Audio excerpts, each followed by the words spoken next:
तुम दिल की धड़कन में रहते हो रहते हो। तुम दिल की धड़कन में रहते हो रहते हो। तुम जो कह दो तो चांद तारों को तोड़ लाऊंगा मैं। इन हवाओं और इन घटाओं को मोड़ लाऊंगा मैं। नमस्कार, मैं प्रियांशु कुमार। अक्सर क्या है ना, हमारे बॉलीवुड की जितने गाने हैं वह दर्शन के टॉपिक्स को समझाने में काफ़ी बेहतर एग्जाम्पल का काम करते हैं। और आगे जानते हैं, एक मनोविज्ञान से ही रिलेटेड टॉपिक है जिसका नाम है आत्ममुग्धता, जिसको इंग्लिश में नार्सिसिज्म कहते हैं। इस समस्या से रिलेटेड एक बहुत शानदार यदि एग्जाम्पल कहें तो वह भी एक सॉन्ग ही है, जैसे कि मुझे देखोगे जहाँ पे मुझे पाओगे वहाँ पे, आसमां से कारवां तक, इस जहाँ से उस जहाँ तक, मैं ही मैं हूँ मैं ही मैं हूँ, दूसरा कोई नहीं। तो ऐसे बहुत सारे सॉन्ग्स, बहुत सारे डायलॉग्स हैं। जैसे कहते हैं, मैं जहाँ खड़ा होता हूँ लाइन वहीं से प्रारंभ होती है। तो अलग अलग मनोभावनाओं को दर्शाते हैं। हम अभी फ़िलहाल चर्चा करने जा रहे हैं, आप टॉपिक्स देख ही लिए होंगे, बौद्ध दर्शन और इससे रिलेटेड बातें हैं। एक्चुअली हम समाज की जिस कालखंड की बात कर रहे हैं ना, उस समय समाज में हो यह रहा है कि यह समय 1500 से 500 BC की घटना है कि 500 ईस्वी में बौद्धिक सभ्यता, जिसे वैदिक सभ्यता कहते हैं, वह समाप्ति की कगार पे है। और 500 ईस्वी समय, जिस समय अगर हम वैदिक काल, जिसे वैदिक सभ्यता देख रहे हैं, इसको 2 वर्गों में बांटा जाता है। यदि आप इतिहास के नहीं, अभी तो 10th क्लास तक के विद्यार्थी हैं तो यह चीज़ आप जानते होंगे। और दूसरा, इसमें पहला जो पार्ट है उसे कहते हैं ऋग वैदिक काल, जो 1000 से लेकर 1500 से लेकर 1000 ईस्वी तक है। और दूसरा जो भाग है उत्तर वैदिक काल, जो 1000 से लेकर 500 BC तक आता है। तो उत्तर वैदिक काल में हमारे भारतीय समाज में अक्सर मनोदशा स्थिति यह थी कि हमारे समाज में जो वैदिक सभ्यता, जो पहला खंड था जिसे ऋग वैदिक काल कहते हैं, उसमें जाति प्रथा, जो वर्ण व्यवस्था थी वह जो थी वह कर्म पे आधारित थी, जो कि उत्तर वैदिक काल में वह और जटिल और जन्म पे आधारित हो गई थी। इसी के साथ साथ बहुत सारी समस्याएं यह वर्ण व्यवस्था देख रहे हैं। इनमें क्षत्रिय काफ़ी शासक हुआ करते थे, इनके पास बहुत सारे संसाधन होते हुए भी यह वर्ण व्यवस्था के कारण दूसरे पैदान पे आते थे। और ये जो नीचे के जो लोग हैं, इनमें नीचे नहीं, जो आप पिरामिड देख रहे हैं उसके अनुसार वैश्य से जो लोग हैं वह व्यापार के माध्यम से कितना ही धनी हो जाए, वह वर्ण व्यवस्था के कारण तीसरे ही पैदान पे आते थे। और बाकी जो लोग हैं उनको, जो उस समय के साहित्य थे, वो काफ़ी घृणा एवं तिरस्कार की दृष्टि से देखते थे। कुल मिलाकर सारे समाज में बुराइयां जो थी चरम सीमा पे व्याप्त हो चुकी थी। और ऐसे परिस्थिति में समाज के सभी तबके के वर्ग एक नए परिवर्तन चाहते थे। तो उस समय कुछ घटनाएं ऐसे हो रही हैं, जैसे कि उपनिषदों का संकलन उत्तर वैदिक काल में ही हो रहा है, और उपनिषद लोगों को नए विचार, नए ढंग से सोचने के लिए प्रेरित कर रहे हैं। और साथ ही साथ जब ऐसी परिस्थिति आती है धरा पे, तो आपको गीता का एक श्लोक याद आता होगा, जो यदा यदा हि धर्मस्य ग्लानिर्भवति भारत, अभ्युत्थान धर्मस्य तदात्मनं सृजाम्यहम्। जब जब धर्म की हानि होती है और अधर्म बढ़ता है, तो श्री कृष्ण भगवान ने कहा है कि तब तब मैं अपने आप अवतार लेता हूँ और धर्म की फिर से स्थापना करता हूँ। उसी के अनुसार उस समय कुछ, जो कि उत्तर वैदिक काल में उपनिषद तो थे ही, साथ साथ कुछ ऐसे विचारकों का भी जन्म होता है, वैसे हम कहें तो दार्शनिकों का जन्म होता है जो समाज को नई दिशा देने की ओर अग्रसर होते हैं। उन्हीं में हैं महात्मा बुद्ध, जिन्हें आप देख रहे हैं इस स्क्रीन पे।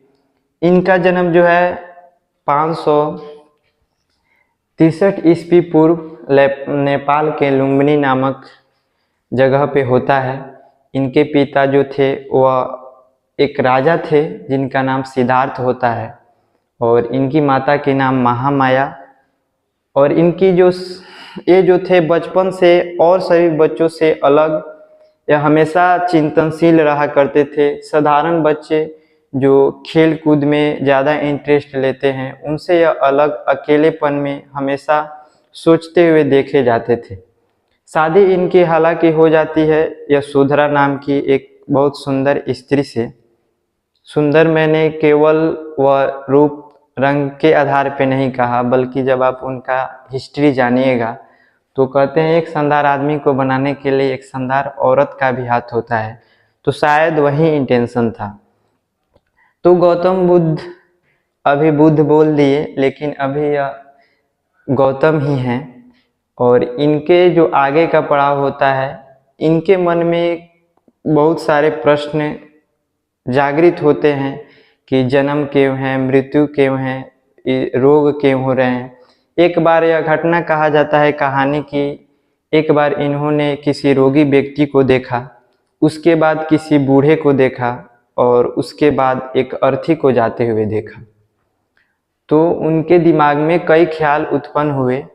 तो इन्होंने यह निश्चित किया, निर्णय लिया कि यह जितने भी दुनिया के सुख हैं वह सब क्षणिक हैं, कुछ ही समय के लिए हैं।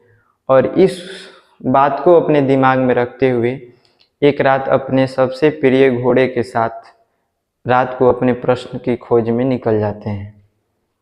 और ऐसे ही बहुत सारे आचार्यों गुरुओं से शिक्षा लेते हुए इनको कोई संतुष्टि नहीं मिलती है, तो वह पहुँचते हैं बौद्ध गया। और बौद्ध गया में बट वृक्ष के नीचे वे तपस्या कर रहे होते हैं। लगभग 6 सालों की तपस्या होती है, और अंत में इन्होंने अपना जल और भोजन भी त्याग देता है। तो उस समय होता यह है कि कुछ गाने वाली स्त्रियां वहाँ से गुजर रही होती है। यह घटना लगभग 6ठे वर्ष समाप्ति की है, जिस समय इनका तपस्या पूर्ण होता है। तो उस समय जो है कुछ औरतें जो गाती हुई जा रही है, तो उसमें आवाज़ आता है कि वीणा को इतना ज़्यादा मत तानो कि डोरी टूट जाए, और इतना ढीला भी मत कसो कि आवाज़ ही ना निकले। तो इनके दिमाग में यह बात आता है, और यह मध्यम मार्ग को, यानी संतुलन ही अति सर्वत्र वर्जते, मध्यम मार्ग को चुनते हैं। और वहाँ से इन्हें ज्ञान की, कैवल्य की प्राप्ति होती है। और प्रथम उपदेश यह उस समय देते हैं सारनाथ में, जहाँ पे कालांतर में जो सम्राट अशोक थे उनके द्वारा सारनाथ का स्तूप बनाया जाता है। और यह घटना जो पहला इन्होंने प्रवचन दिया था, धर्म चक्र परिवर्तन कहलाता है। और वहीं से एक नए विचार, नवीन विचार एवं नवीन प्रश्न का शुरुआत होता है। कहा जाता है कोई भी सभ्यता एवं संस्कृति दीर्घजीवी तब होती है जब उसके बारे में अध्ययन एवं विश्लेषण होता है और उसकी उत्कृष्टता को लोग आत्मसात करते हैं। और इसीलिए मैंने इन मुद्दों पे, इन बातों पे चर्चा करना प्रारंभ किया।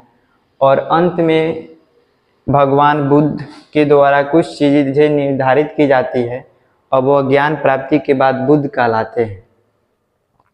और इन्होंने सिंपल, यह बौद्ध दर्शन काफ़ी जटिल नहीं है, इसमें सिंपल बात यह बतलाते हैं कि यह जो दुनिया है इसमें दुख है। दुख को इन्होंने बतलाया जन्म, मृत्यु और रोग, यह कहते हैं कि यह सब दुख है। दूसरा जो आर्य सत्य आप देख रहे हैं, तो दूसरा पॉइंट इसमें कहते हैं दुख का कारण है। दुख का कारण इन्होंने जन्म मृत्यु, दुख का कारण इन्होंने बताया कि इच्छित वस्तु को न मिलना यह दुख का कारण है। दुख का निवारण यह है, जिसे दुख निरोध कहते हैं, कि हम इच्छाओं से दूर हों, इच्छा हम पे व्याप्त न हो। और इसके लिए क्या किया जा सकता है, तो निवारण के मार्ग यह बतलाते हैं कि हम इच्छाओं से दूर कैसे हो। इसके लिए यह देते हैं दुख निरोधक मार्ग, जिसे कहते हैं अष्टांगिक मार्ग। और यहाँ पे आप देख रहे हैं ये अष्टांगिक मार्ग है,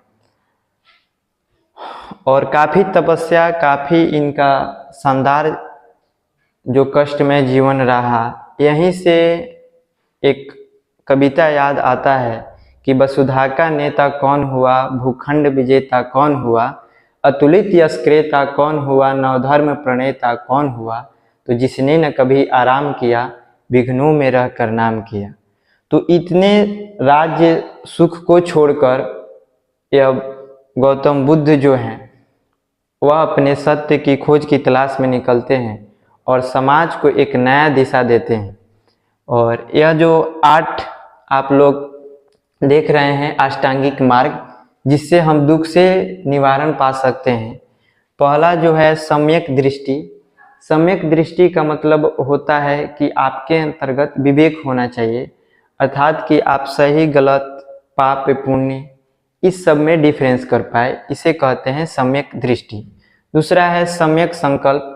आपके जो संकल्प यानी विचार होने चाहिए वह ठीक विचार होने चाहिए, शुद्ध विचार होने चाहिए। तीसरा सम्यक वचन। इन्होंने कहा कि आप जो बोले वह सोच समझकर और शुद्ध वाणी बोले, क्योंकि वह आपके चरित्र के निर्माण में योगदान देता है। उसके बाद है सम्यक कमांत, यानी जो आप कार्य करें वह ठीक कार्य करें। और पांचवा जो है सम्यक आजीव, आपके जो जीवन का आधार हो कहीं गलत जगहों से न हो। ऐसे बहुत सारे समाज में व्यवसाय हैं, लेकिन आपका व्यवसाय वैसा नहीं हो जो कि समाज या नैतिक मूल्यों के तौर पे वह गलत कार्य हो, यानी उससे आपको आजीविका प्राप्त नहीं करनी चाहिए। छठा है सम्यक व्यायाम। सम्यक व्यायाम का अर्थ इन्होंने ही बतलाया कि हम जीवन में जो है सही चीज़ों का सही उपयोग बार बार करें। उसके बाद है सम्यक स्मृति। अच्छी चीज़ों को हमेशा याद रखें और उससे हमारा चरित्र, जब बार बार अच्छी चीज़ों का यूज करते हैं हम अपने जीवन में, तो उससे हमारे चरित्र का निर्माण होता है। और लास्ट जो है आप देख पा रहे होंगे सम्यक समाधि। किसी भी विषय पे हम एकाग्र चित्त होकर सोचें और समझें, तब निर्णय लें। हमारा अक्सर जीवन के रोजमर्रा में हम पर समय निर्णय लेते होते हैं, और मैक्सिमम टाइम में निर्णय कितना सही होगा या इस बात से डिसाइड होता है कि आपके पास उस विषय में इंफॉर्मेशन कितना था। क्या आप सिक्के के एक पहलू को ही जानकर के निर्णय ले रहे हैं, किसी दूसरे विश्वास पात्र व्यक्ति से आप किसी अपने ही व्यक्ति के बारे में सुन करके ट्रस्ट कर लेते हैं, विदाउट उसकी अधिकार की रक्षा करते हुए, उसकी अभिव्यक्ति की रक्षा न करते हुए, वो उसके अवसर न देते हुए, इस प्रकार हम गलत निर्णय लेते होते हैं। तो सम्यक समाधि का उद्देश्य यही है कि हम एकाग्रचित्त होकर किसी भी विषय पे सोचें। यह सिंपल जो कि आप हेडलाइंस शुरू में देखे होंगे, उसी को मैंने आपके समक्ष रखा, एक छोटा सा परिचय बौद्ध दर्शन के बारे में। और यह जो सिंपल बात थी, यह कोई हाई स्टैंडर्ड बात नहीं है, यह नहीं कि यह फिलॉसफी का ही क्लास है, और शायद अभी फिलॉसफी के क्लास हम प्रोवाइड भी नहीं कर सकते हैं। यह टॉपिक जो है ऑलरेडी यह 6th क्लास के इतिहास का 8 चैप्टर से रिलेटेड है, जिस चैप्टर का नाम ही है नए प्रश्न और नवीन विचार। तो हम अपनी सभ्यता संस्कृति को जानें ताकि हम उसे बेहतर कर पाएँ। और आपको वीडियो देखने के लिए धन्यवाद। यदि कोई आपके मन में ऐसा विचार हो जो इससे रिलेटेड हो, तो आप कमेंट में ज़रूर रखें। फिर से पुनः नमस्कार।